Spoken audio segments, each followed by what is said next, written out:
everyone, today I'm preparing the Moroccan meatballs tagine. We need a quarter glass of oil, 1 minced onion mixed with a teaspoon of minced garlic, a teaspoon of ginger, salt and pepper, a teaspoon of cumin and red paprika.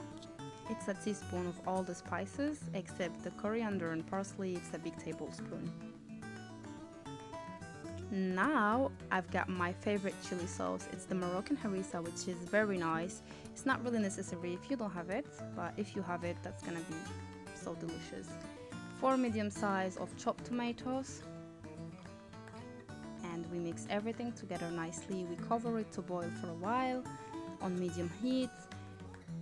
After 15 minutes, we add a quarter glass of water.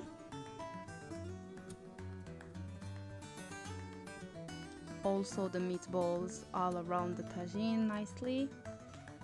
We leave it to boil till the sauce is gonna be thick, and then we serve it with some bread on the side or rice, up to you. Enjoy it and let me know. Thank you.